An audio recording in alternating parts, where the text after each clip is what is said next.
Alana, Yes. we were just joking around a little bit Yeah. about me turning off the fan and closing the door, and I said I'm never going to do it again. No, you said you never did it. Oh, You that's always right. say, just once. I'm going to do this just once. I remember I was 3 or 4 years old, Yeah.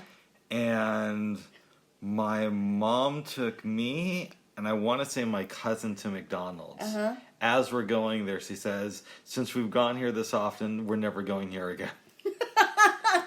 And you know that wasn't true. Well, it's not that, but I think we went, which seemed like a while after that without going to McDonald's, but it was probably only a couple of weeks because I was so young. Yeah. And time went a lot slower. Yeah, and then we yeah. went back, and then I just knew, okay. Mom's not sticking to her word with this. No. I went to McDonald's so much as a kid because we would have dinner and play in the Playland area, because they had the slides and all those other things, and that was just a great place to take your kids. It was all right. I mean, I went there a lot, so I don't know how much you went there, but I went there a lot too. I was thinking that when you said never before and never again, I believe Miss Piggy sang that on the Muppet Show. I think it was called Never Before. I keep hearing about the Muppet Show and that it's really fun. Oh no, it's a fun show. I mean, they're all puppets and you hear a laugh track, but it's fun.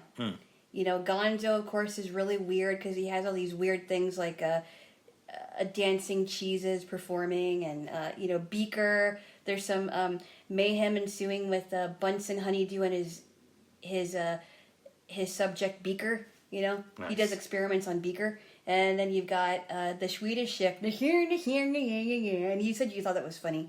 Oh, you showed me a YouTube clip. Yeah. Yes. When he makes the chocolate mousse. Oh no, that was a different one. That was a different clip. But you said you liked the Swedish Chef. Yeah, I generally don't like this trend of adults where they have to pretend that they're into all these kids shows and movies. No, I'm not pretending, Bubs. Oh.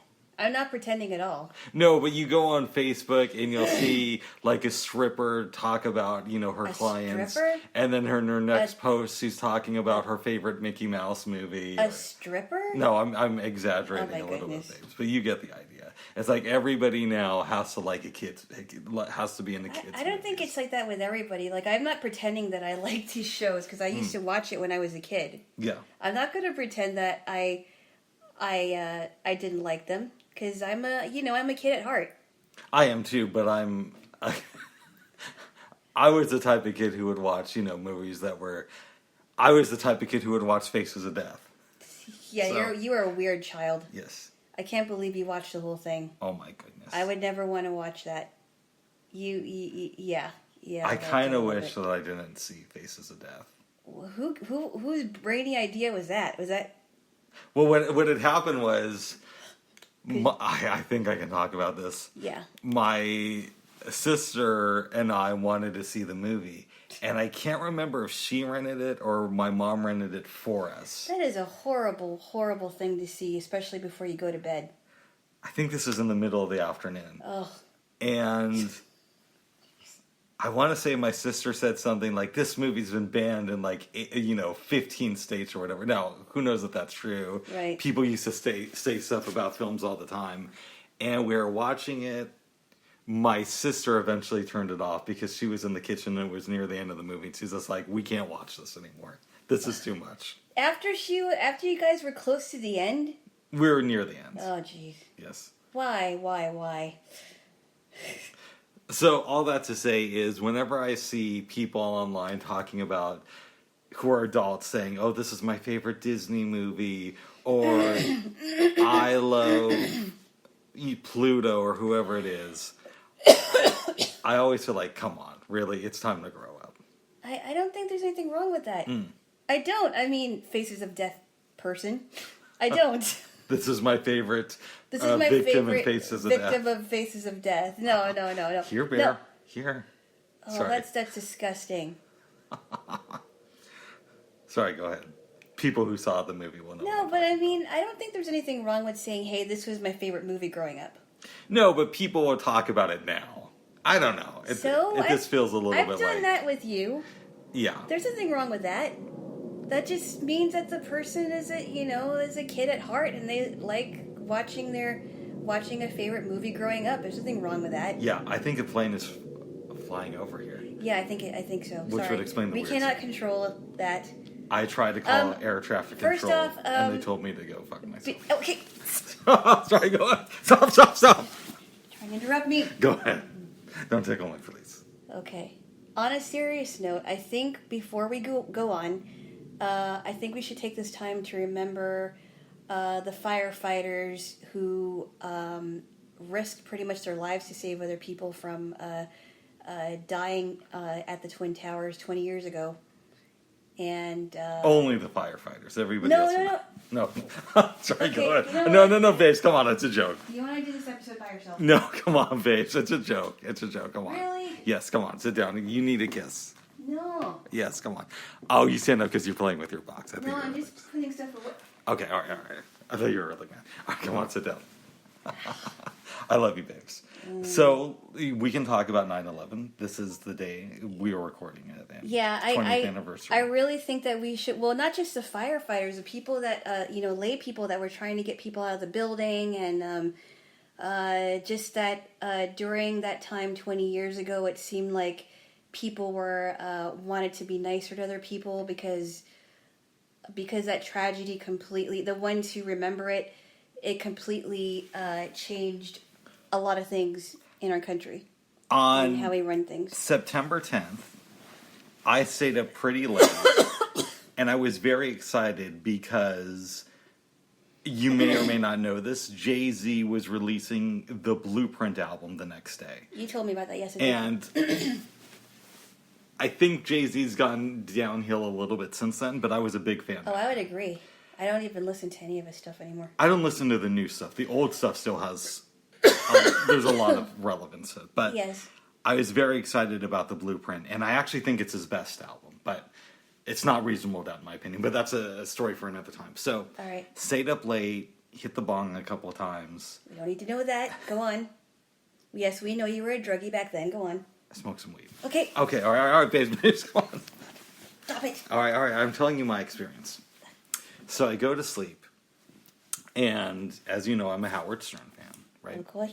So I woke up in the morning, and I tuned into his show, and he said something to the effect of, "We just got a note some plane hit the Twin Towers." So I'm thinking it's going to be like a joke. Right. Like he's going to come out later and say, "Oh, and they threw out some sign, saying something weird or something." Yeah. So I kind of go back to sleep for maybe 20 minutes. I wake up and I hear him arguing with somebody on the phone about terrorists. Oh. And then him saying, "Well, let's go to the news and see what they're saying on TV right now." So the guy didn't believe him?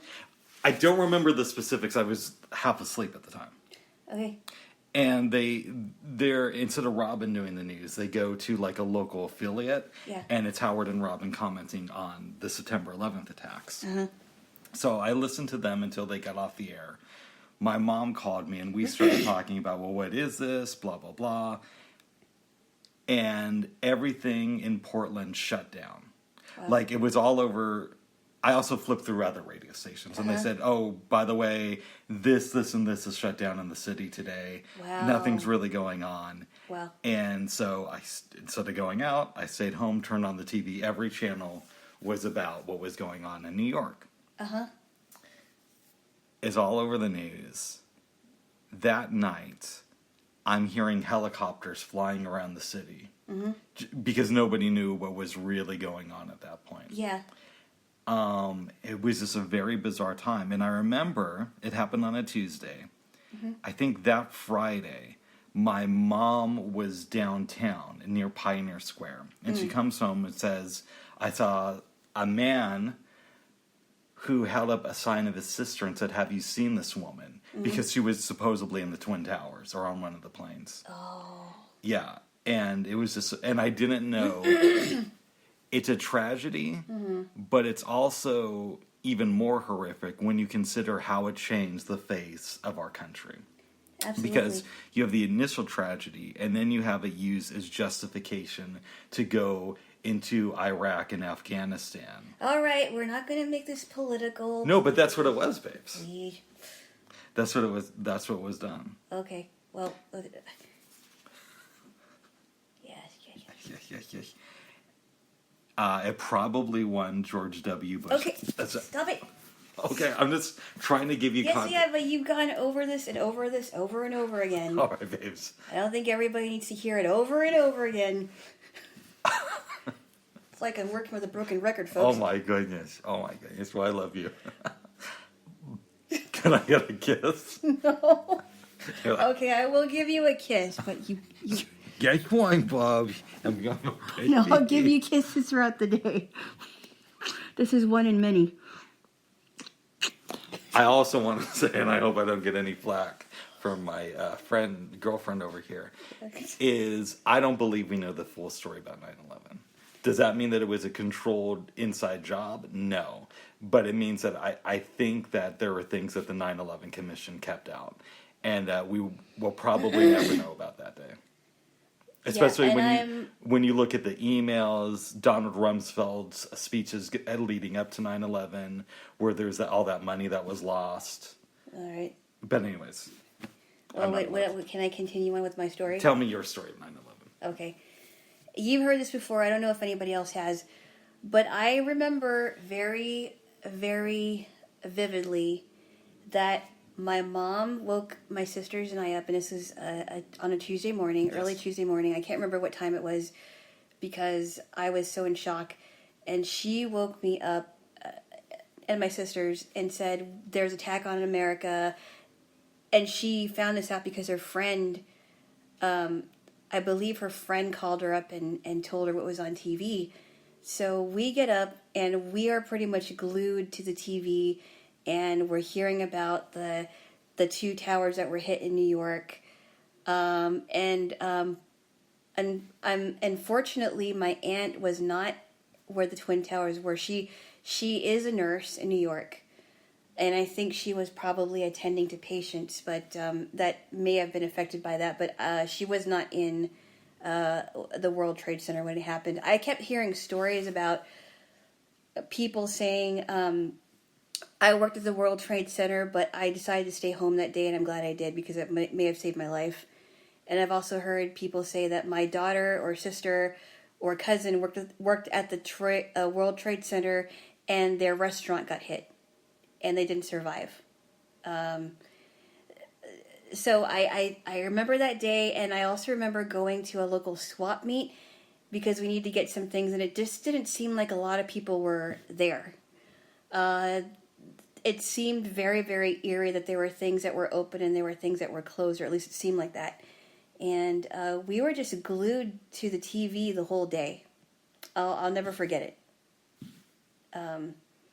And this actually was 6 days before I had to fly back to Washington from Hawaii to start college. I think you said that yesterday. Yeah. Did I? Yes. Okay. If I did, I did. But anyway, and I was scared. I was very scared. I wasn't sure what was going to happen. And if I repeated myself, but I'm sorry. But this is a part of my story, and okay. That was my story. Okay. The events of 9/11 changed the course of this country, and I think for the worst. I've already kind of mentioned it, not just the actual attacks, but the aftermath and how we handled it as a country. And I don't believe... Have I mentioned anything about the TSA here? I don't remember. Okay. I don't think that the TSA and airport security has gotten a handle on how to process people, especially when it comes to liquids, how sometimes you have to take off your shoes, and then you got the naked body scanners, which is really annoying. That are taking the place of the wands that would usually be used to check people, and then now people are being patted down. It's very invasive. Because it's more of a form of control. It is. And I don't think they have a handle on it still yet, after 20 years. Well, they don't want to have a handle on it. That's not the goal. The goal is to oppress you. And I know you don't like it when I just go on about the Bush administration. Please. Okay, I'll do it this time for you. No. Well, a lot of this goes. All right. Stop. So, I mean, in my mind, there's always a couple questions, right? The one question being is, if Al Gore was president, how would things have been different? Would we even have had 9/11? And another question is, let's say Bush was still president, but 9/11 never happened. What would the country have looked like? I don't know. I mean, we wonder and wonder that, but I don't know that we can have. I don't know that we'll ever know the answer to that. We won't. We will not know the answer to that. Yeah, it is. I mean, I know that people talk about the day that John F. Kennedy was shot, and the both of us were not alive during that time. But I think there was something about September 11th that was so different. I agree. It's so different. It's like none other thing that we've ever experienced that I can think of. No tragedy that I can think of that we've ever experienced growing up was like this. Right. And since then we've had pandemics and other things that have overshadowed it. But at the time, it was the biggest tragedy we had experienced in our lifetime. Absolutely. Yes. Absolutely. I would even say that was bigger than than what happened when when AIDS became an epidemic. Would you say? Well, maybe not like that. It's not for me to say. I don't know. Because I was kind of alive when AIDS was a thing, but I wasn't really conscious early on of what was going on. Oh no, we weren't, you know because what I mean? we were so young when people were discussing it, and it wasn't really talked about until like the late 80s, early 90s. So we didn't really know anything about that growing up. So I guess I shouldn't say that. But the most tragic event that I know of in our lifetime was September 11th that I can think of. What lessons can we take away? What can we learn, for example, about groupthink? Not good. Groupthink is not good. It's so detrimental. It is. Groupthink is all about control and power. Because we have it on the part of the hijackers. And then, I know the insert old lefty rant here, we have it in terms of our reaction to the situation, right? Because Bush's approval rating skyrocketed after 9/11, which a lot of people forget. But I honestly think that, what was I going to say? Yeah, it's just groupthink is just, it's awful. It is. It's awful for both sides. It's awful for anybody, really. Yeah. Yeah, I think people should be allowed to think for themselves and make their own choices, because our country is still a very individualistic society. Still. Even though things are going crazy right now. But, yeah. I mean, I can think of, my parents' country, my family's country, like I've said before, is very collectivistic, and a lot of Asian countries are very collectivistic. And a lot of it depends on, well, how can this help the group? If that makes any sense. Yeah. But the one upside, at least for a while, that I noticed was that people were going out of their way to do kind things for other people, right? Because one of the lessons that I learned about September 11th is that you don't know what tomorrow brings, and we don't know how long we have on this earth. We could be here today and gone tomorrow. I could be here today and gone tomorrow. You could be here today and gone tomorrow. How are we spending our time with the people we love the most? How are we spending our time with people we don't know? How are we treating strangers? How would we treat strangers, even if they're rude to us?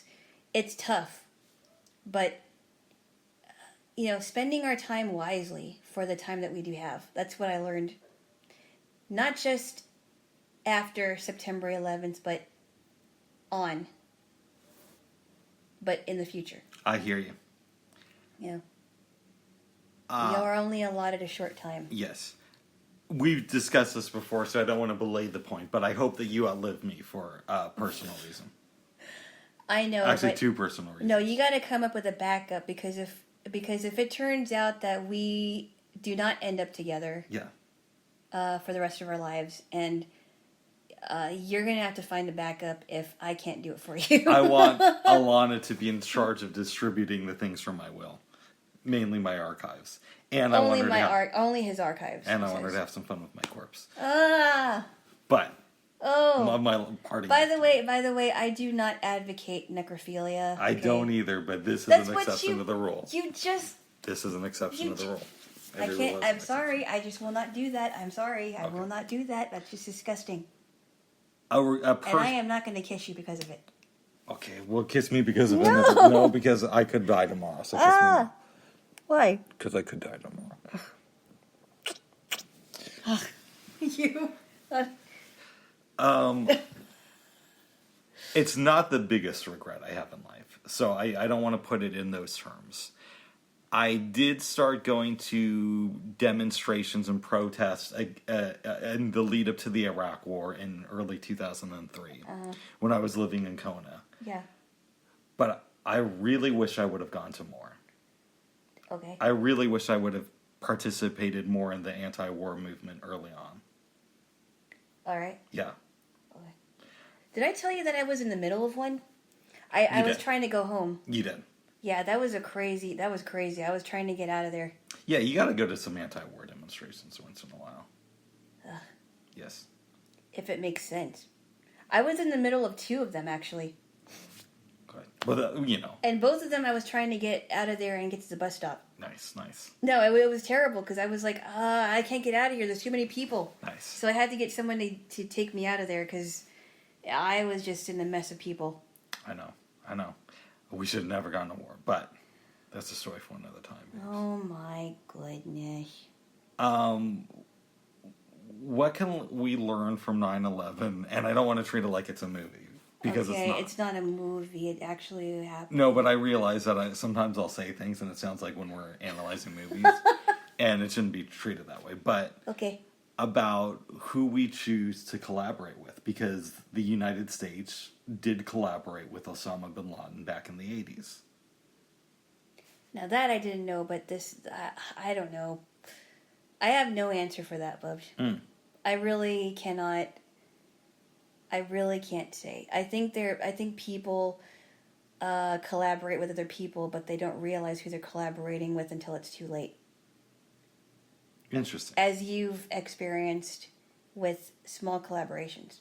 No, but nothing on the level of this. Well, you know what I mean. Yeah. I mean, I'm just talking about in general. Yeah. You don't know who you collaborated with until something happens and it doesn't fall through. Mm-hmm. It doesn't follow through.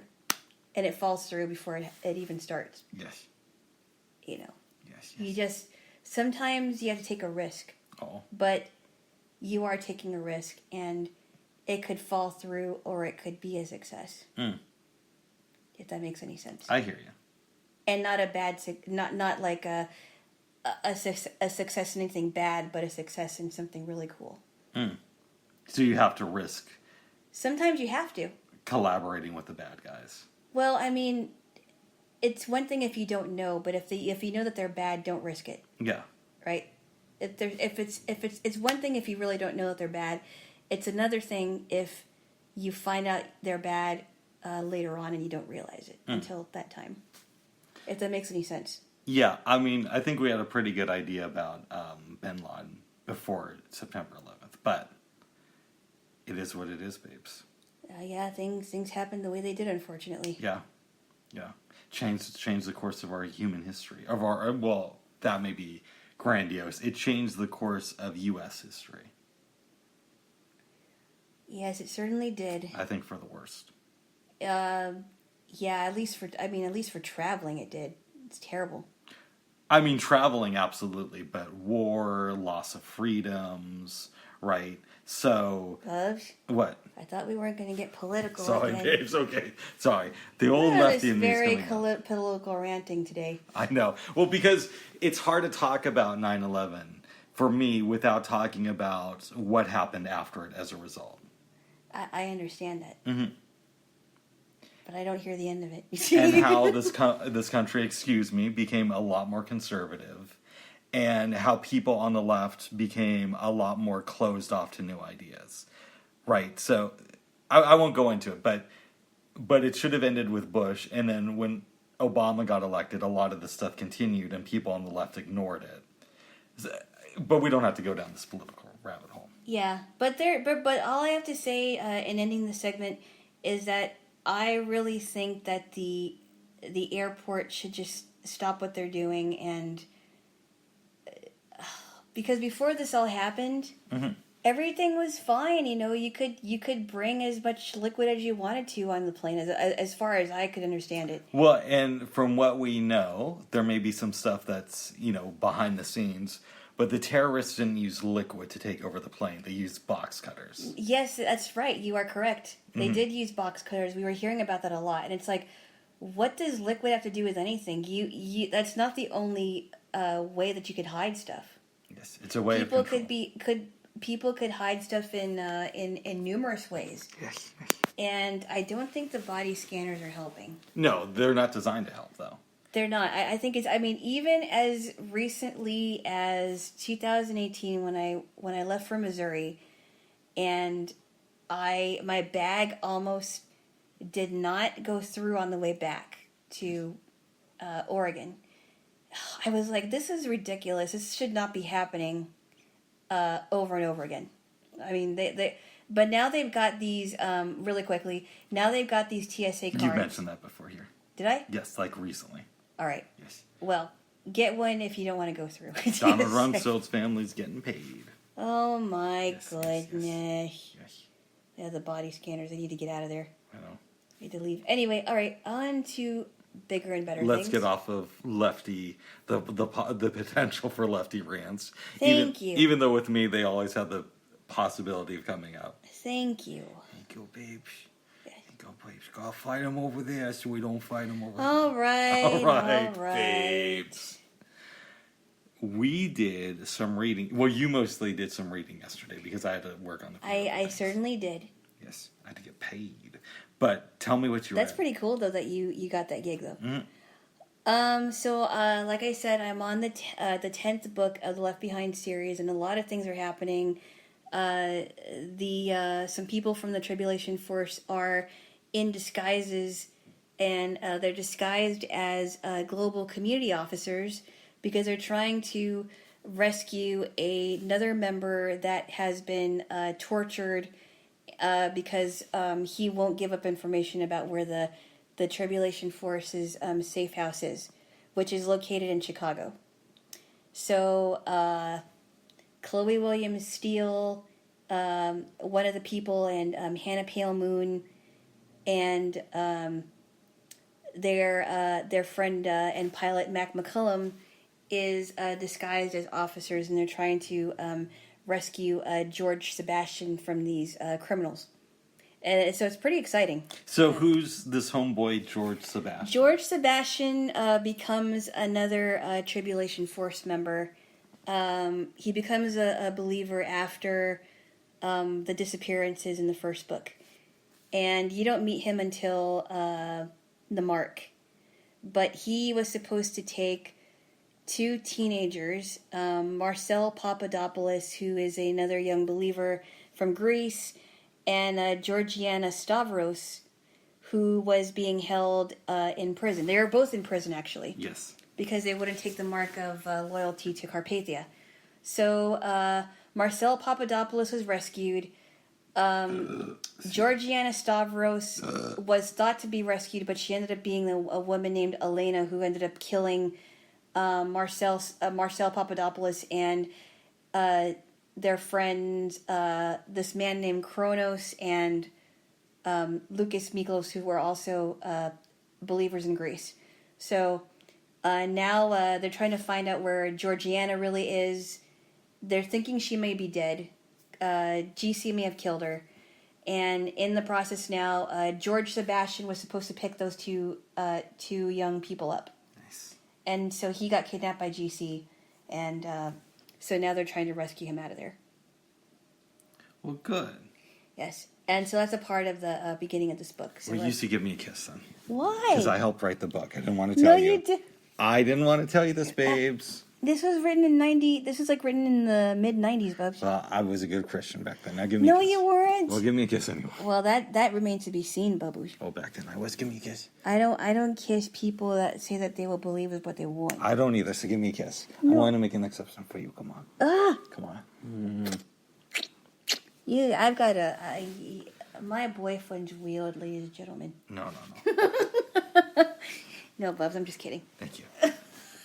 I'm glad you're enjoying the books. Oh, I am. I really am. Can't wait for you to be finished so we can read something.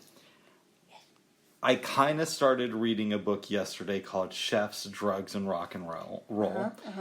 But I was zoning out a little bit, so I went back to it this morning when you were in the shower.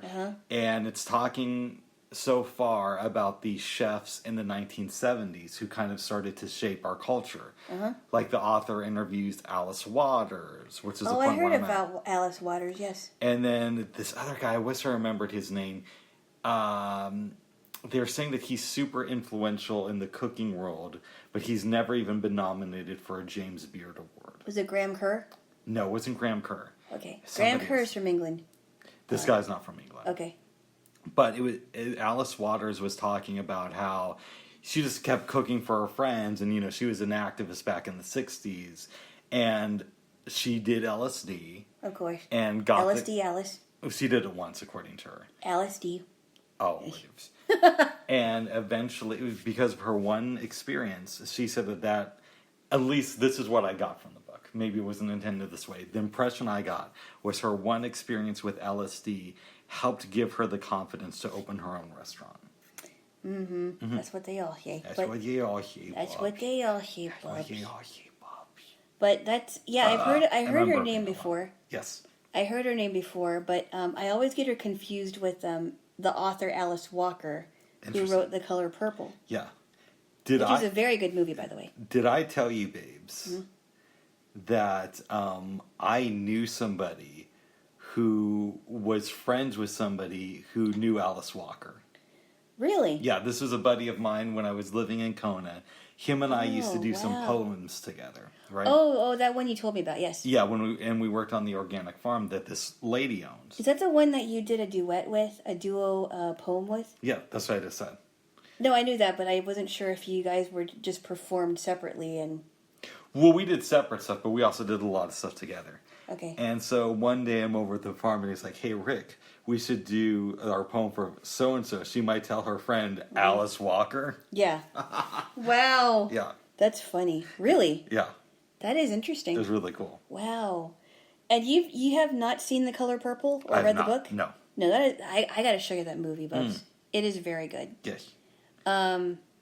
I don't know how fair it is to the book, but the cast was really good. Danny Glover's in it. Whoopi Goldberg, Oprah Winfrey. They all of them were good in that movie. Nice. Yes.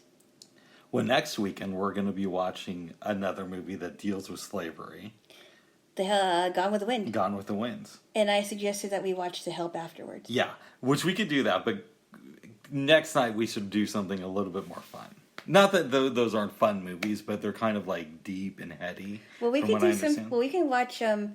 We could watch some movies, some fun movies a day after. You want to watch Pulp Fiction? No. And the Muppets Take Manhattan? No. Maybe we do a double feature like that. Not Pulp Fiction. I don't think that doesn't sound like a fun movie to me. But. I'll bet. I do think that you need to see it at some point. Oh, why? Why do I even have to? It's not the best movie ever made. Why? Like I'm not one of those people who Pulp Fiction is on my top 10 list of best movies. But it is a great movie. There are some flaws in it. And more than that, it's very culturally important.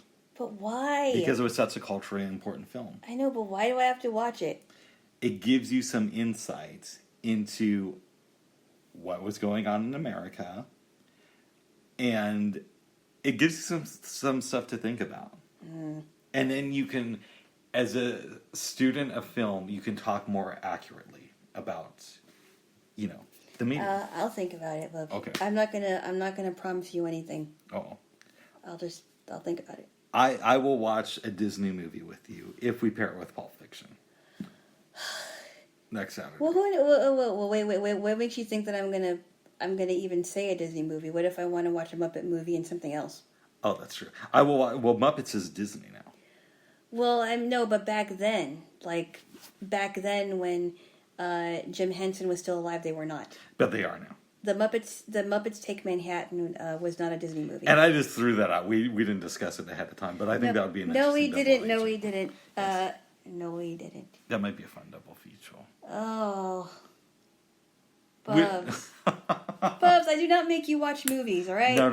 We're Ugh. having fun here, babes. Oh. We're having fun here. But for real, if we're going to watch The Help and Gone with the Wind on Friday, we should go for something a little bit more lighthearted. Oh, no, we should do that for sure. I will think of you. Let's see, you've never seen Ladybugs. No, I've never seen it. Ladybugs is a fun movie. It's a Rodney Dangerfield movie. I I'm not do sure. like Rodney Dangerfield. And it is a fun baseball movie because it's a girls' baseball team. Yeah. And Do they it's respect him? No. He's not the coach. Oh, he's not. He is the boyfriend of this kid's mom. Nice. And anyway, it's a fun movie. Yes. We'll come up with something good to watch. Oh, speaking of comedy, Yes. you had never seen Seinfeld in the Hood. Or Seinfeld in the Ghetto, I think it's called. Why do they call it the Hood? We watched 3 in living color sketches, and I thought they were pretty funny. Would you like to talk about them? I showed you when Jim Carrey made fun of Jerry Seinfeld. And it's like Seinfeld goes to the ghetto. Yes. So it's him and George walking around in a bad neighborhood. Elaine comes up, says something, and leaves. And then these guys are talking on the porch, and he's like, why do they make these hand gestures? He's pointing it out because they're black. Yeah. And him and George start doing these weird hand gestures. And one of them looks at him and George and is like, we got a problem here, brother. And he's like, how are we brothers? Does your mom does mom know about this? Does our mom know, or does your mom know about this? Does mom know about Does mom know about this? Is this the opposite of dad? That was great. It's like, why are there bums? Yeah. What are they talking about? And then the guy who played George is really funny. And he was talking like that. And who was the guy that was with Damon Wayans? I'm not sure. I think that might have been Keenan Ivory Wayans. Yeah, it's like, yeah, and it was really funny. Yeah. It was really... So, you know what came to mind when watching that, babes? Yes. Is Jim Carrey was a pretty well-known stand-up comedian in that world, right? Uh-huh. And so was Jerry Seinfeld. Mm-hmm. So, one, I wonder if they knew each other. And two, I'm wondering if Jim Carrey, because this was before Ace Ventura, Yeah. if he got any shit from Seinfeld for doing that on In Living Color. I don't know why he would. Mm. He probably thought it was funny. He might have thought it was funny. He thought, I would imagine, Seinfeld's pretty funny. Is pretty funny. Seinfeld's pretty funny. And he gets a lot of backlash for being so clean. No, but it works for him. It works for him. I like it. It works for him. If you can still be clean and people are still laughing at your jokes, I think it works for you. Also, he's not as clean as people make him out to be. Yes, he doesn't curse, but there are some things that are talked about. Some pretty suggestive things. Yeah. What about the what was that one about the was it the Native American thing that was mentioned? What? Wasn't there like a Oh no, I'm sorry. I might have been thinking about the contest or whatever it was in the contest episode. Oh, where they talk about masturbation. Yeah, then there was another one, right? There was another one about... They made multiple episodes of Seinfeld, yes. No, I know that. Okay. But wasn't there another controversial one you told me about? There's a bunch of controversial ones. Yeah. Yes. Yeah. Yeah. But it's... I like the skit. Yeah. And I could have sworn I showed you the Mr. Rogers skit before. I think you did, and I thought that was kind of funny, too. Yeah. But you said last night that you hadn't seen it. I thought maybe I looked it up before, but maybe it was good to see it anyway. That was I love that one. What about the one I showed you called Della Reese's Pieces? That was okay. And this is all you're gonna get. Miss Bonita sketch. Oh, Miss Bonita one. I always like those segments. They're pretty funny. Yes. Miss Bonita. Yeah, it's like, well, I am the one. I like, Mr. Such and Such is like a father to me. Yes. And then he would say, "Hey, how you doing?" And he would just look out the window and say hi to everybody, and then she would just look back and just say something about the person. Nice. It's like, well, I'm not the one that gossips. You ain't heard that from me. Nice. No, you haven't. Yes. I thought Kim Wayne was really funny in that sketch. Yes, she was. And wasn't she doing laundry while she was looking Yeah. out the window? Yeah. Did she ever do anything else big after In Living Color? Kim Wayans? Yeah. I don't know, but I always thought she was funny. Mm. Kim Coles, I believe before she was on Living Single, she did some stand-up stuff. Oh, I didn't know. Because I remember on Comedy Central, I think it was, they would show clips of stand-up comedians. Mm-hmm.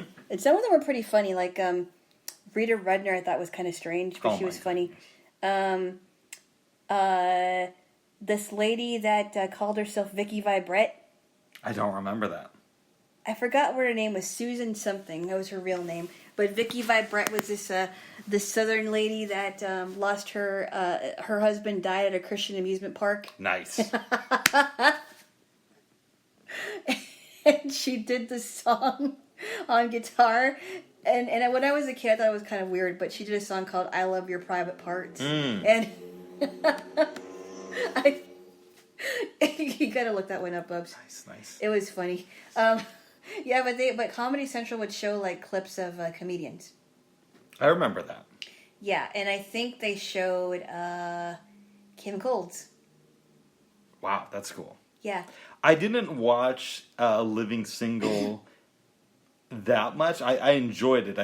I missed a lot of episodes. It wasn't my favorite show. Living Single to me was more like a girly show, so you probably weren't really interested in that. I think it was on after Martin on Thursdays for a while. Yes, I believe so. Yeah, and I loved Martin, but I just didn't stick around. I was not really a Martin person. I was more of a Living Single person. Oh, that's weird. We're complete opposites then. Yeah. Yeah.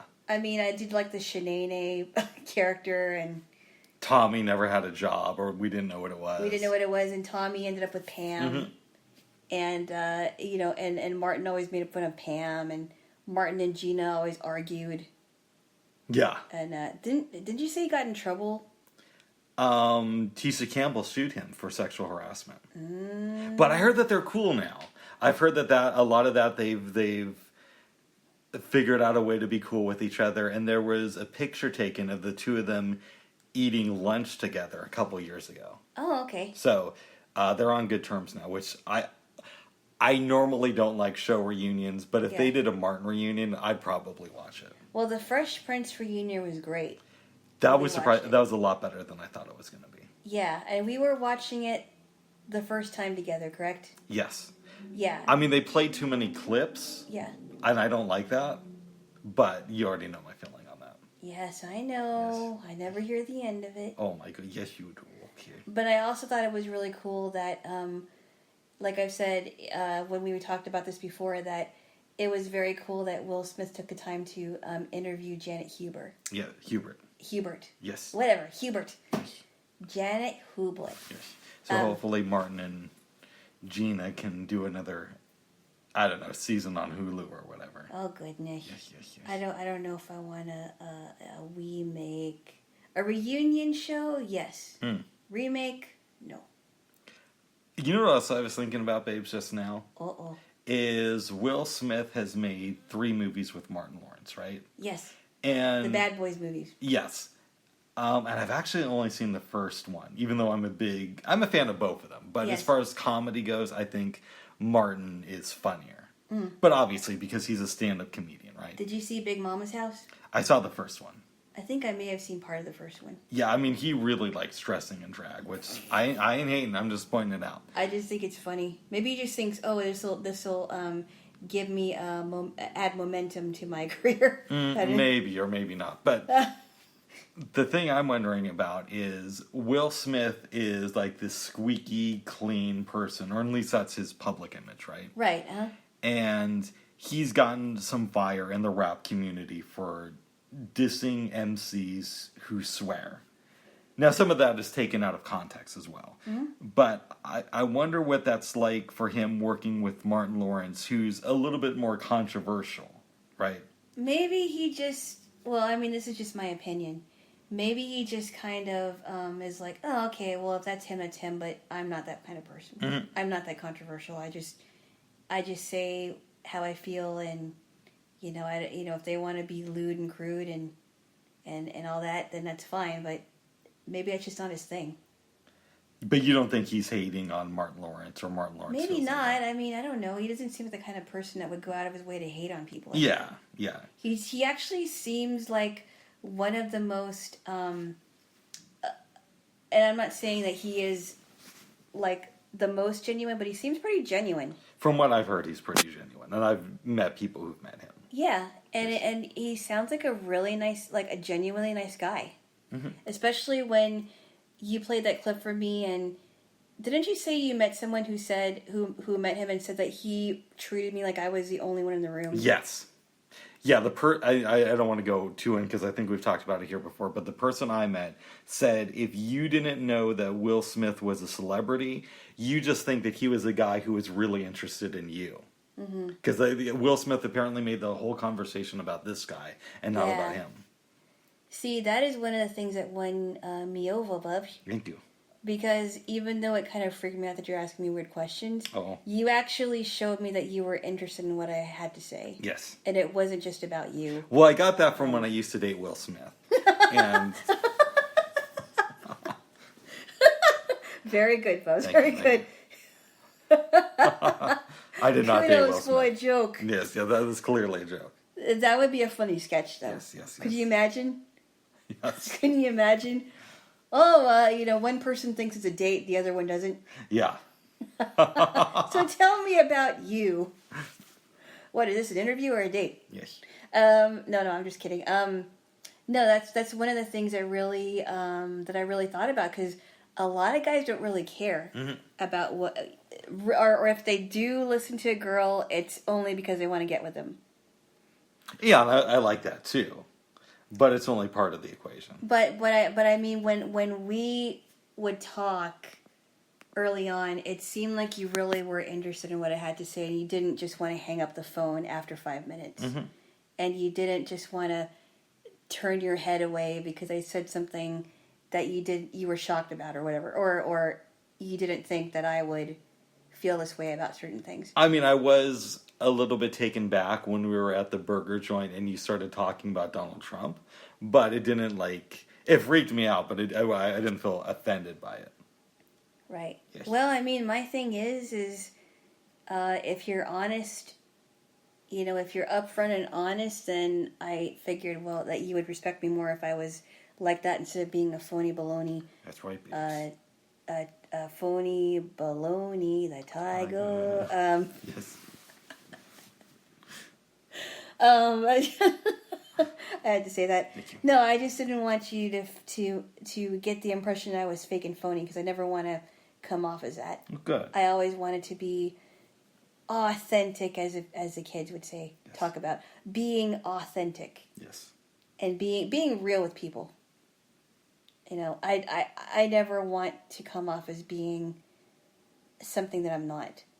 And I didn't want to start with you. So, good. There you go. Good. Well, Martin Lawrence is still alive, so hopefully him and Will Smith are buddies. Or they at least get along. Right. I think Martin Lawrence is very underrated, but easy for me to say. Easy for you to say. Yes. Bubs, do you remember, speaking of old shows on Fox, do you remember that show True Colors? Of course. Have we talked about that? We've talked about it many times. Okay. I did like that show. It was kind of a strange show. It was okay. I mean, the grandma was very depressing. I thought that was great. Yeah. But it was all right. Kind of a Brady Bunch ripoff, but it worked. It was I liked it. I enjoyed it. Yes. Mm-hmm. Yes. But nowadays they would just call it the Brady Bunch and, do a new version of it. But back then they didn't. Oh my goodness. I'm sure they're going to reboot True Colors in, another couple of years. Did you like the show Rock? I did like Rock. Yeah. Yeah, that was a good show. Mm-hmm. That was a good show. I found it quite by accident, and it was on when I was in St. Louis. I was up, and actually the both of us were up, and I was trying to get back to sleep, and Rock just happened to be on. You've never seen it before? I have. Okay. No. You said you found it by accident. No, I found out that it was on by accident. Oh, okay. Because it was on early in the morning. I'm like, I didn't even know this was even, showing. I didn't know that Rock was even being shown anymore. I don't think it's streamed anywhere. I don't think so, but it was such a good show. It was. Yeah. I mean, that's in retrospect, right? So if we watch it again as adults, maybe the episodes don't really hold up that well. But I remember as a kid really enjoying it. Right. And Charles S. Dutton, given his background, I didn't realize until later that he used to be in prison. Mm-hmm.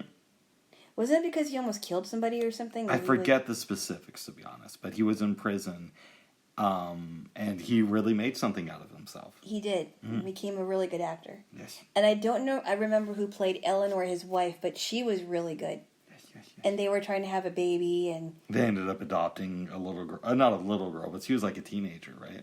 I don't even remember. I don't remember watching all the episodes. Mm. The guy who played his dad was funny. Yes. Pop. Yes. And his brother was really dumb. Oh my goodness. Yeah. Typical dumb artist. What? Wasn't his brother a musician? His brother's name was Joey. He was a saxophone player. think Am I wrong? Oh, you might have been right. Yeah. He And by the was way, like- they weren't really brothers on the show. Of course not. No, I mean, not that. I'm not saying in real life they weren't brothers. Like, it was different actors. I mean, on the show, their characters weren't brothers. No, they were friends. I'm sorry. They were just friends. No, they Right? they called each other. He said, "This is my brother." Well, actually, that's interesting. No, I thought they I were, get though. that wrong. So what had happened was, here's why I said that, and then I realized I'm partially wrong on that. They were brothers, but they were half brothers. Right. Okay. Because it had come out that his dad's wife had cheated, and one of the kids wasn't his, and they take a DNA test, but they decide not to open it.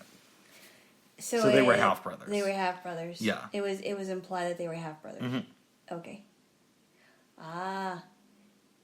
They did that on the Golden Girls, Bubs. What do you mean?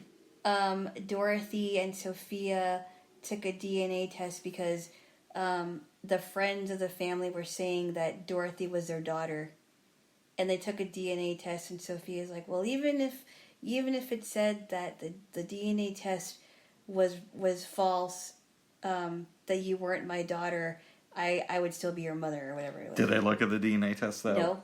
Oh God, of course not. Just look at the damn test and I- let me know what's up. Don't build up this phony suspense. I know. Why do they do that? Because it was the 90s. See, this is why I think TV has gotten a lot better now. Because now you can really get away with something like that. So I'm not really into the Kardashians at all.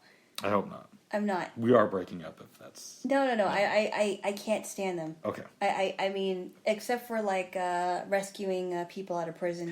Now that is cool that Kim Kardashian is did doing not it. have to be in prison for that long. Okay. That is a good thing. All right. Well, so Khloe Kardashian, I think she was one of she was. There was some thing about Khloe Kardashian not being related to the Kardashian sisters. That her father wasn't really her father. Oh, really? So the or mom something like that, and they had to hooked up take with the milkman. I don't know. Okay. I never found out what happened, but I'm like, I don't think I want to. That sounds like a reality TV thing that they did. Just like It does. Blah blah blah. It doesn't sound like it. I Doesn't. did not tickle you. Oh, you're about to. That's. And you did tickle me earlier in this Tickle episode. twoosh. Okay. But that sounds like they made that up for TV. I don't think so, Bubs. And they probably didn't take the DNA test because they're like, well, you just going to kill me. Oh. I love you, babes. Yeah, I do feel bad for Kim Kardashian that she was married to Kanye West, but that's another story. That is another story. Yes. Kanye's overrated. I personally don't care what happens in people's personal lives if it doesn't really pertain to anything. Mm-hmm. Yeah, I could care less, honestly. Yes. I'm old school. I do like the first 2 albums, but I like them. All right. Okay. I don't want to know about that WAP stuff, Bob. Oh, my goodness. I'll never hear the end of it. Some things. Oh my goodness. Get your WAP crap out of here. No, I never said that. Yes. Sorry, I'm just fixing your sleeve. Nice. Thank you, babes. I was turned off of rap for a number of years because MC Hammer came out when I was 7 years old. I almost said 10. Yeah. And I was told by relatives, oh, this is great rap music, that and Vanilla Ice. And as a result, I didn't get into rap until later because I thought if these are the 2 leaders of the rap movement, then count me out. So you didn't get into Salt and Pepper at all? No. I knew who they were, but I didn't really listen. I wasn't, really into a lot of rap, but if I were to tell you who my favorite girl rap group was, that would be Salt and Pepper. Okay. Because I liked their beats. They had some interesting messages in their songs, and yes, it got played on remember? Oh yeah, I did play you a version of the song "Tramp" that Salt and Pepper sampled the song "Tramp" that was done by Otis Redding and Carla Thomas. Yes. And you said you liked it. It was good. Yeah, I thought it was a cool song. Yes. My favorite female rapper is probably Bahamadia. Okay. She did some stuff with Guru from Gangstar. She was on Jasmine Taz too. She was on a bunch of other stuff. Really good female MC. She had a couple solo albums. Oh. Okay. And I'm thinking, I have no idea who this lady is. We might have to listen to some Bahamadia when we're cooking tonight. Or not really not cooking, we're making sandwiches, but I think you'd probably dig Bahamadia, actually. Really? Yes. You think so? I think so, babes. Oh. She doesn't sound like every other rapper on the radio? I don't think so. Okay. Yeah, I think you'd dig her. Really? Yes. I don't know. Oh. But, babes. Yes. We watched Part 7 in the Civil War. It was really good. It was really good. We have 2 more parts to watch, and we're going to watch them both today. That's right. So next weekend we can go straight to The Boys and Gone with the Wind. Oh, goodness. Yes. Okay. Do you want to say anything else? There is a lot of stuff in it, but... what stood out to you? They used the word misogyny, where they were integrating black and white soldiers. If I'm correct. Go ahead. Right. Keep going. And how many black soldiers were brutally shot during that time of the war. Well, is this during one standoff? Mm-hmm. The Confederates took, I think it was 300 or 400 black soldiers hostage. And the black soldiers had surrendered, but the Confederates still killed them all. Right. It was awful. Mm-hmm. And then how, what was happening to people in prison. Yeah. Where the guy... There's one guy. You're like, yeah. I'm just kidding. Starve those people. No, I'm making fun. No, I'm just kidding, Buzz. And just the way you said it was funny. Yeah.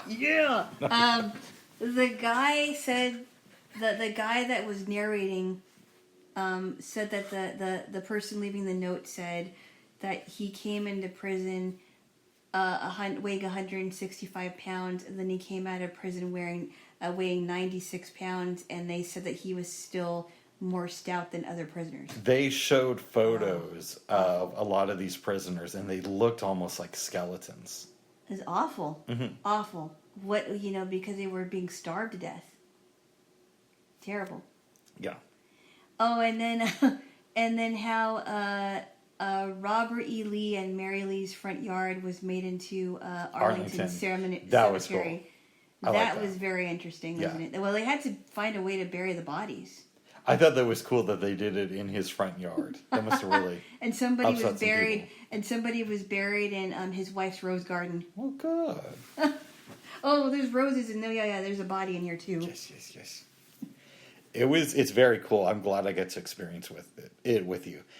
Do you think very bloody though? Yeah, very bloody. Do you think, babes, that at some point you will watch more documentaries by Ken Burns? It's possible. I mean, this is very impressive. Mm-hmm. I like how thorough he is, and I also like that you can tell there's no real propaganda in it. There's actually, this is what like when he said something about, well, people think that this happened, but actually, yeah, and I like that. I like that he is. Talking about both sides, the Confederacy, and the other side of that. I do believe that every filmmaker, even Ken Burns, has a bias, but some people are better at showing both sides than others, and I think that he's one of those who's really good at looking past his own biases. Right, and actually putting a lot of truth in there. Mm-hmm. Yeah, it's fantastic. Yes. So far, very bloody, but also very informative. Oh, yes. Yes. And I like the music in it, too. It's good. Yeah. Very sad, though, in a lot of parts. Oh, yes, it's very sad. Yes. Very, very sad. Jaylo. Yes? We did some cooking yesterday. Made some tostadas. Yes, and thank goodness my one burner is back to working again. Nice. Yeah. So, I did not realize that the 16-ounce can of refried beans that I got was smaller than I thought it was going to be. Mm-hmm. It's only 16 ounces. Well, I did not realize that, but next time I'll get more. Nice. I'll get a bigger can. But they turned out really good. It was really good. Yeah. Yes. And tonight we're just going to do sandwiches. With avocado and pickles and cheese and olives. What else are we putting in there? Did you get kale? We talked about it. No. Okay. I did not get kale. Without kale. Kale. You have mustard, right? Yes. Yes. We're going to be getting some mustard up in here, folks. Kaiso mustard up in here. Yes. And some barbecue chips. That's right. Yeah. I'm looking forward to it. We had a sneak preview. We ate some of the chips yesterday. Yeah, and we still have a lot to eat today. Nice. So we're gonna have a good old time. I'm excited. That avocado is really good. Oh yeah, of course. No, I think the Hass avocados is the way to go if you want really good ones. Because I have not had any problems with Hass avocados. Nice. Good stuff. Do you put avocados in your smoothies? I do. No, but I should. Yeah, they're really good for you. Really? Mm-hmm. So you can put like a whole one in there? Well, I mean, I break it up and I take the pit out and skin it. Oh yeah. But you can put an avocado in there. Yeah, I don't know. Yeah. I think we could use the rest of the avocado though. Okay. Yeah. What do you have? Good. Yes. Babes. Yes. We watched some movies last night. Oh, we certainly did. Started off with Key Largo. And I actually thought that Key Largo was going to be a romantic movie. It was kind of a romantic movie, but it wasn't really. I hadn't read anything about the movie, but I'd heard about it before. Yeah. Go ahead. I just wanted to mention really quick before I go on. I played a song for you called Key Largo by Bertie Higgins, and it was a romantic song. Yes. And he said, in the choruses, we had it all just like Bogey and Bacall starring in our own Late Late Show, sailing away to Key Largo. And I thought, I wonder if it's a romantic movie. But maybe he meant because they were a couple. Yes. Yes, exactly. And I don't know if I should say this, but I'm going to. Lauren Bacall was very attractive as a younger woman. Because, I mean, I'd watched one other movie with her, The Big Sleep, but I was more concentrated on the plot of the movie. Yes. And I've seen interviews with her talking about Bogart, but they were all when she was an older woman. Mm-hmm. And so I was just like, okay, people said that she was attractive and she got Humphrey Bogart, but whatevs. But she's really good looking in these movies. What did she look like when she got older? She just looked like somebody who had lived a life. And smoked a lot. Yeah, was probably trying to hold on to her youth by dyeing her hair or whatnot. But, wow. But no, she was an attractive younger lady. Yeah, she And I made a comment that women back then in the 40s seemed a lot younger than their, a lot older than in their 20s. Because... You were shocked when we watched the second movie, which was To Have and Have Not. Yes. And I said, well, she was only like To Have Not, yeah. 24 in this movie. I was shocked because I thought, she can't be 24, but then it turned out that he was 20 and a half years older than her? He was like 25 years 25 years older than her? Yeah. Wow. So something interesting about Bacall is she was married to Humphrey Bogart for like 12 years, then he dies. Mm-hmm. Then she remarried to Jason Robards Jr., I believe, for about 8 years, then they divorce. Humphrey Bogart was born on my birthday, December 25th, 1899.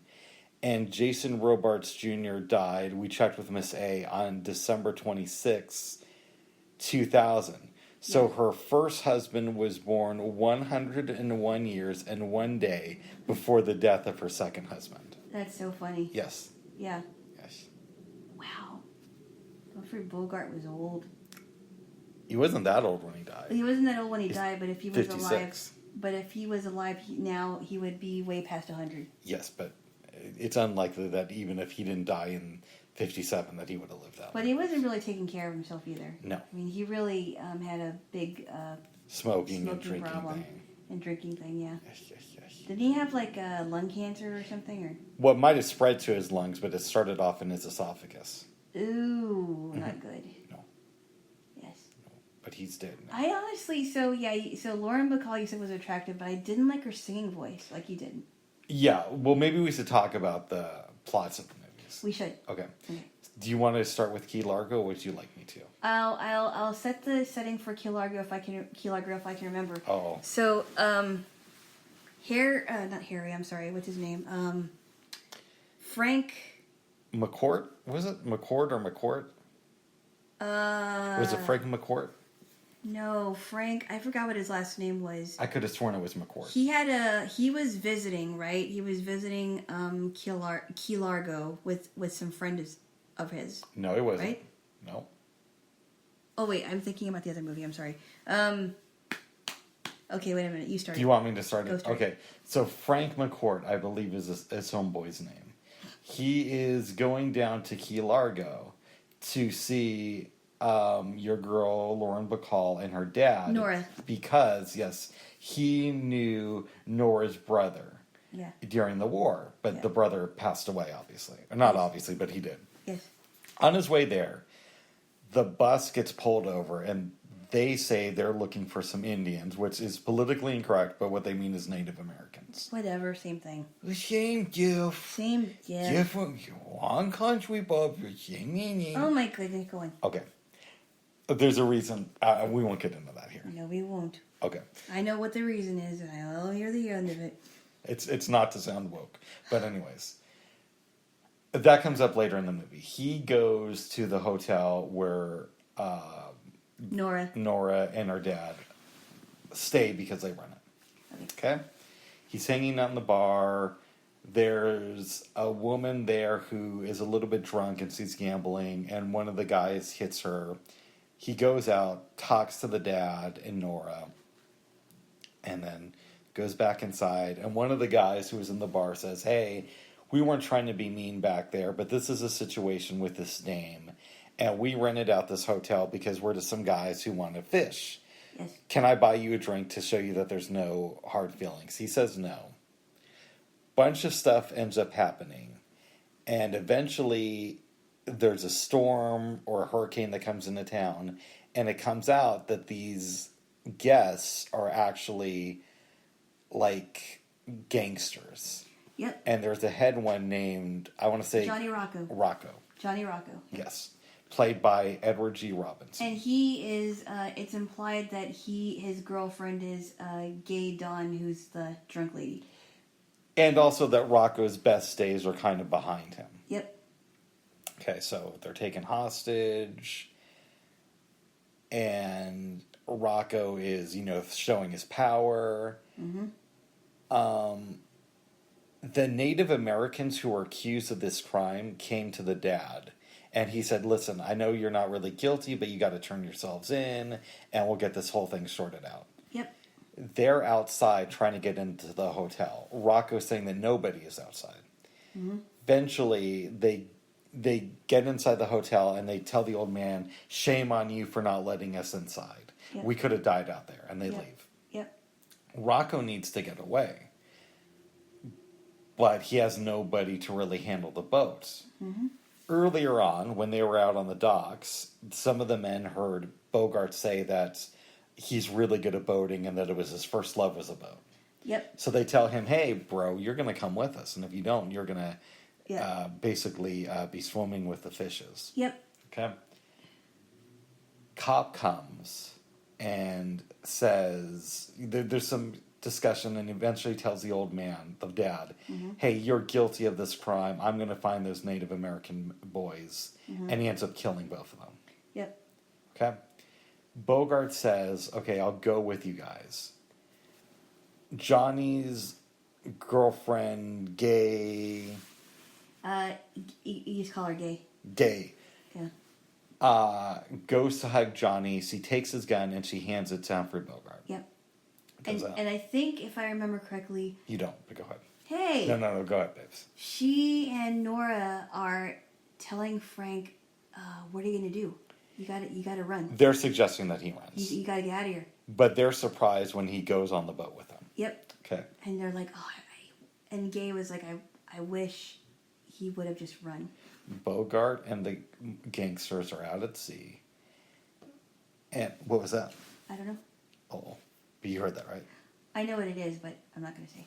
Oh, you fall. Hey. Am I Go on correct? with the That's Go a on yes. with the movie, but All right. never mind that. Stinkos. Bubs. All right, let's talk about this movie, babe. If I can stand the smell. Hey, stop All it. right, let's get to the movie. Nothing's there. Okay, go on. And Bogart proceeds to take out all the gangsters, then calls the Coast Guard and comes back to the hotel at the end of the movie. And that's basically it. Yes. Well, he ends up shooting people from the roof, right? Well, do you want me to go into every detail yet? No.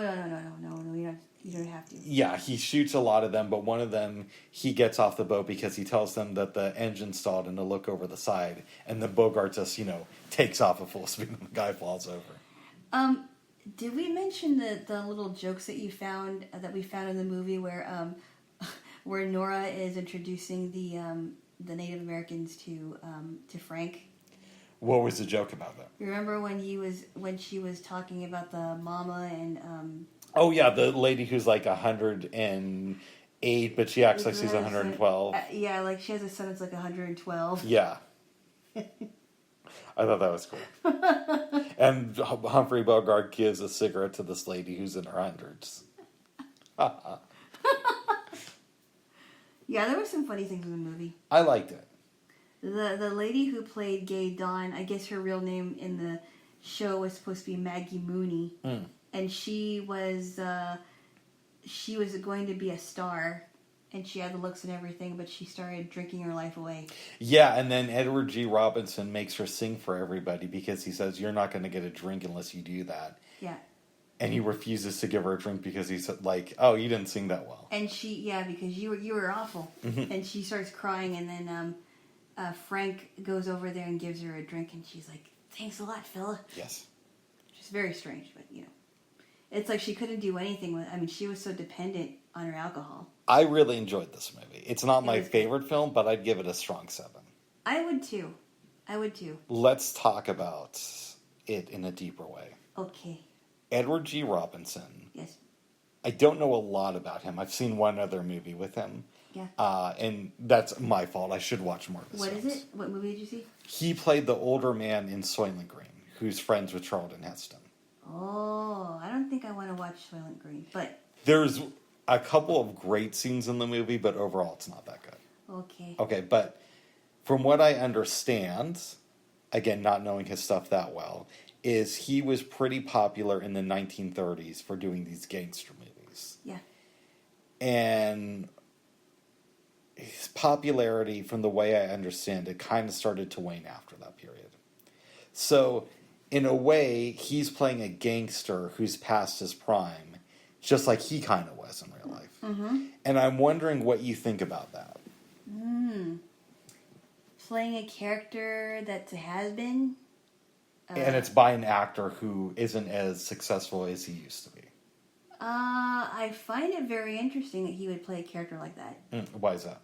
I don't know, like a character that would be most reflective on his life. I don't know. I figured he would play somebody else that play a character that had it more together. He might not have had choice. Back then, actors were under contract to the big studios. Okay. But I'm wondering, what do you think that experience was like? I don't. That might have been. I don't know. Maybe he liked it. Maybe he didn't. Maybe it was therapeutic. Because maybe he thought, well, I don't know how to deal with the fact that I'm kind of a has-been now. I'm not as popular as I used to be. Maybe it's a way for him to deal with it. I don't know. This film was directed by John Huston. Mm-hmm. We've seen a number of his movies now. And there's only one that really sucked, and that was a boxing movie. Was it like The Fighter or something like that? When did that one come out? The one that came out in the 70s? I don't know. I didn't watch it. Yes, you did. Did I? Remember we made fun of it? It had the dude who played Coach on Cheers. Oh, wait. Was that Fat City? Fat City, that's what it was. Oh, that was terrible. Yeah. It's such a terrible movie. But I'm wondering, where does this film rank in the list of John Huston movies that you've watched? Wow. Because Chinatown was really good, but very creepy. He was in it, but he didn't direct it. That was wrong. I know. I'm sorry. I'm sorry. Well, That's no okay. wonder why it was creepy. It was directed by Roman Polanski. Oh my goodness. Let's see. I watched this one. The Treasure of the Sierra Madre. The Treasure of the Sierra Madre was with his father. Yeah, but he directed it. I think that's his best movie. That was a great movie. Oh my goodness, that was really good. Yeah. That was the best.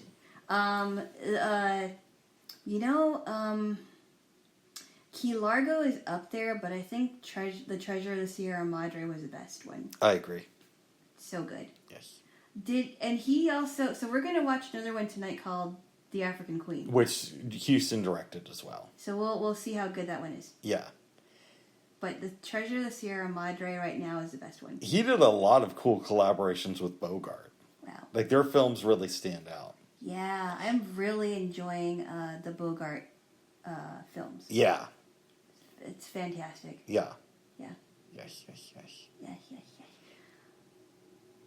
Are there any questions for this movie that you have for me? Yes. Gay Dawn, a.k.a. Maggie Mooney, who's supposed to be the star, right? Mm-hmm.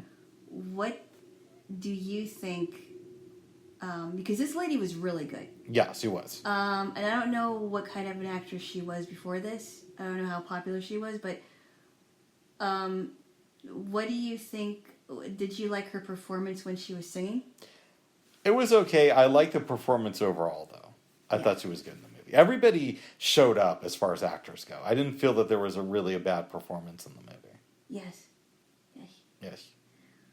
Yeah, I could see the chemistry between Bogart and Bacall in this movie as well. But also between Bogart and everybody else. It was really good. They worked together really well. Yeah. It was a great casting. Yeah. Whoever did the casting for this movie. And Edward G. Robinson did play a really good gangster. Because he's played a lot of them. Yes. Very good. Yes, babes. Anything else you want to say about it? No. Then we watched a movie that I think it was even better. Yes, this was To Have and To Have Not. Directed by your man Howard Hawks. Howard Hawks. Yes. So I think if I remember correctly, this takes place at this bar, correct? Well, it takes place in France. Right. But a lot of it happens at this hotel bar. Yes. Not all of it, though. Yes. Do you want me to give the overview, or would you like to? Give the overview, and I'll add to it. Okay. So, Humphrey Bogart plays a character named Harry Morgan. Harry Morgan, even though for some reason Lauren Bacall calls him Steve. Yeah. And he kind of runs a boat where he'll take, tourists out fishing for the day. His buddy, who is a drunk guy named Eddie. Eddie. And he's not the brightest. No, he means well, but he's a comic relief, I honestly he's a comic relief, and we know that they have a past together, Harry and Eddie. Yes. And that Eddie has helped him out before he kind of fell off the wagon. Yes. Okay. Harry takes this customer out who has been there for a couple weeks, and there's a little bit of an altercation, but they come back to town. The guy owes Harry something like $825, but he says that he doesn't have the money on him. He's going to go to the bank in the morning before his flight. Mm-hmm. Hanging out at the hotel, some stuff happens, and he goes up to his room because he's supposed to meet with these people who want Harry to do a job. Before then, he gets your girl Lauren Bacall into the room. Yep. Because he knows that she stole his customer's wallet. Yep. Harry checks through it and finds out that the guy has like $1,400 in traveler's checks. Mm-hmm. And his flight was for the next morning at dawn, even though he was supposed to meet Harry at like 10:30. Right? Yes. So he's a little bit upset. Yes. The guys come in who want him to do the job. He tells them to wait there, make themselves at home, goes downstairs. They confront the customer. Yep. And he's writing out a check when he's shot. Yes. Right? Yes. So Harry and your girl are taken in for questioning. They take the traveler's checks and the $60 that Harry took off the man. Mm-hmm. Actually, maybe it was just the $60. I don't remember. I don't remember either. And his passport. Yep. So he's free to go about his way. Mm-hmm.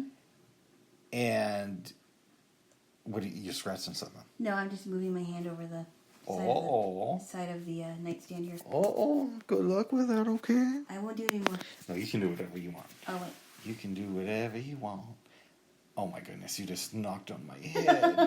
Okay. I'm just kidding. Go on, Bubs. Eventually, Humphrey Bogart realizes that Lauren Bacall should not be there. Yes. And he decides that he's going to take this job so he can get her a ticket back to where she's going. Or back to where she's from. Yep. Which I don't believe is ever actually said in the movie. Mm-hmm. The next day, he tells her, all right, I got this ticket for you. And he goes over to the piano player at the hotel and says, hey, watch after her, make sure she gets on the plane. And they call this guy Cricket. That's right. Yes. But she starts singing with the guy. Yep. And she ends up saying there. But we'll get there when we get there. Yes. He is supposed to take this customer to rendezvous with some people. And I believe what it was is this guy fought the Nazis. Yes. And now he's leaving the country. Yes. Right? Mm-hmm. Before that can happen, the Nazis find them. Some gunshots are fired, and the guy gets injured. Yes. Harry takes him back, hands him to somebody, goes to the hotel, sees that Lauren Bacall is still there. Mm-hmm. Then his buddy Frenchie, who got him involved with the couple, says, we need you to help us with this. Right. We brought the guy back to the hotel. He's not doing good. Bogart goes downstairs, gets the bullet out of him, even though he's not a doctor. Right, and so he ends up surviving this. Yes. But now the authorities are looking for this guy, and they're not very happy with Humphrey Bogart either. Mm-hmm. So it's like the next day. Do you want to chime in? No, you're doing fine, Bubs. Okay. I will chime in when I chime in. Yes. And he realizes that he still has to get this guy out of here. And that Bacall is still there too. Yes. So the cops are looking for them. He tells Bacall to pack their stuff. Yeah. The authorities come to the hotel. They come up to his room. Humphrey Bogart pulls a gun on them, shoots one of them, has his friend Frenchie take the guns off of the other two officers. Mm-hmm. He knows that they have Eddie in custody, and they're bragging about the fact that they're going to take away his alcohol, so he's going to go through withdrawals. Yep. And tell them what they want to know, because he was on the boat with Bogart. Yep. Right? So he says, you're going to call your station and you're going to have my buddy released. And if you don't, we're going to torture you guys. Right. Does that.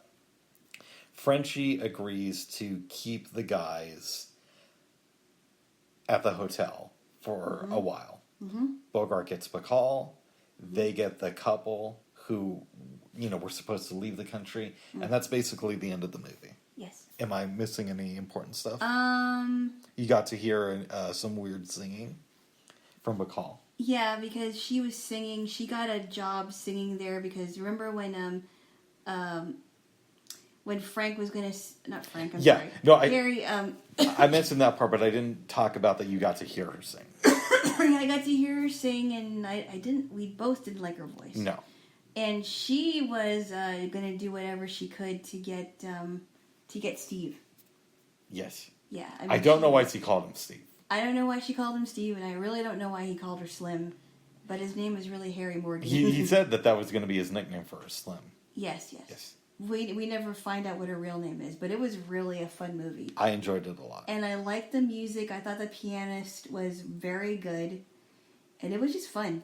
It's a fun movie. What do you think happens to the hotel after the cops are released? Because Humphrey Bogart speculates that they're going to burn it down.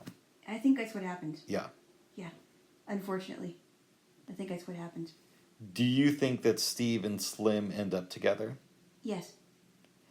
What do you think happens? Or maybe even for a short time. You don't think that they stay together? They may not. Oh. Well, I mean, what if he finds out that her name is what her real name is, and he doesn't like it? Yeah. I'm just kidding. No. I don't know. I mean, what if he loses it one day and is like, "My name isn't Steve, it's Harry." Well, here's the thing, Bubs. What's up? It's implied that in the last movie, before that one, in Key Largo, that Frank and Nora end up together. Yes. I don't know that Steve and Slim are gonna stay together for a long time. Just because of how it seemed. Well, I mean, we both know that they were married until he died, but the characters, it just didn't seem like they would stay together for a long time. If that makes any sense. I hear you. So my interpretation of it, this is Rick speak, is that maybe they're together for a few months and they enjoy their time, but they're both kind of volatile because she's more independent than the women typically of that era. Right. And he's still this he's a man of his time in a lot of ways. So there's a lot of conflict. Yes. So even though the sex is good and they have a lot of fun together, well, who knows? They may not be having sex. Who knows? I hope they are. Bubs! Who kills? I do. But it doesn't mean that they're going to have a long-lasting relationship. Right. Yes. Exactly. What happens to Eddie? I don't know. I think Eddie just follows Steve's, and I thought Eddie was really funny because there was one scene where he kept hiccuping. Yeah. And he's like, and he's good comic relief. Yes. I don't know how much longer he lives, though. I would agree. Because Eddie is an alcoholic. He's not the brightest person. Yeah.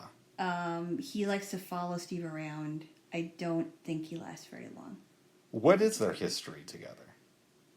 I don't know. It sounds like Eddie has helped him out with a lot of things. My assumption, and I don't know this, is that Eddie probably served in the war with Steve. Well, no, this takes place in 1940, so it was before American involvement. Right.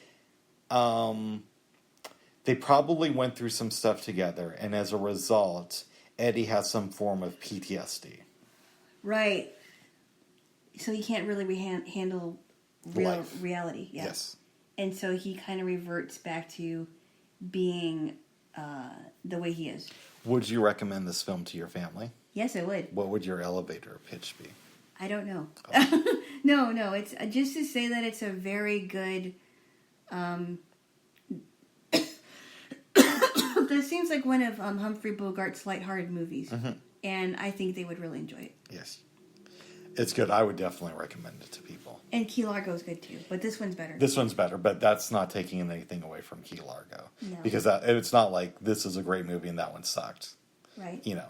But I am really excited to see The African Queen. Yep. And whatever movie that we decide to watch. I personally want to see Sabrina, but we can watch something else afterwards. That's a really good movie. But we'll see what happens. I've only saw the remake, and you said the original was really good. In my opinion, the original is better. Yeah. But that's just me. No, I believe you. Well, good. I believe you. Good. The remake was not bad. It just probably wasn't as good as the original one. It was all right.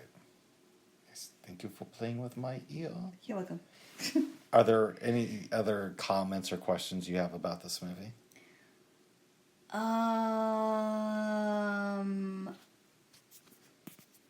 noticed that Lauren Bacall's voice was kind of deep. Yes. And that's why I didn't think she was in her 20s. Okay. You know, I don't know what it is.